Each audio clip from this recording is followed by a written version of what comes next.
கொடநாடு கொலை கொள்ளை வழக்கில் தொடர்பு படுத்தி பேசியதாக அமைச்சர் உதயநிதி ஸ்டாலின் மீது தொடரப்பட்ட அவதூறு வழக்கை நிராகரிக்க கூடாது என்று எடப்பாடி பழனிசாமி தரப்பில் பதில் மனு தாக்கல் செய்யப்பட்டுள்ளது.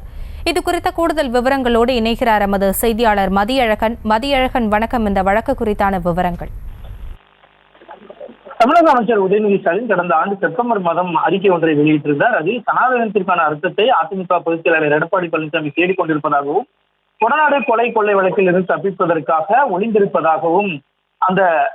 ஒளிந்திருப்பதாகவும் எடப்பாடி பழனிசாமிக்கு எதிராக கருத்தை வெளியிட்டிருந்தார். இது தொடர்பாக உதயநிதிக்கு எதிராக 1,10,00,000 ரூபாய் மான நஷ்ட ஈடு கோரி எடப்பாடி பழனிசாமி சார்பில் சென்னை உயர்நீதிமன்றத்தில் மனு தாக்கல் செய்யப்பட்டிருந்தது. இந்த மனுவை விசாரித்த உயர்நீதிமன்றம் இது தொடர்பாக பேசுவதற்கு உதயநிதி ஸ்டாலினுக்கு இடைக்கால தடை விதித்து உத்தரவிட்டிருந்தது. இந்நிலையில் தனக்கு எதிராக எடப்பாடி பழனிசாமி தொடர்ந்த அவதூறு வழக்கை நிராகரிக்க கோரி உதயநிதி ஸ்டாலின் சார்பில் மனு ஒன்று தாக்கல் செய்யப்பட்டிருந்தது.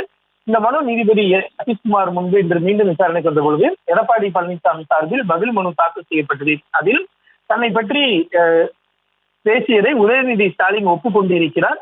எனவே அவர் பேசியது அவதூறு கருத்தா இல்லையா என்பது விசாரணையில் தான் முடிவு செய்ய முடியும் என்பதால் உதயநிதிக்கு எதிராக தாம் தொடர்ந்த வழக்கை நிராகரிக்க கூடாது என இந்த பதில் மனுவில் தெரிவிக்கப்பட்டுள்ளது.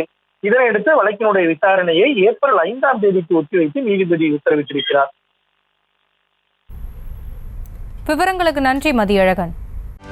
செய்திகளை உடனுக்குடனும் துல்லியமாகவும் தெரிந்து கொள்ள சப்ஸ்கிரைப் பண்ணுங்க.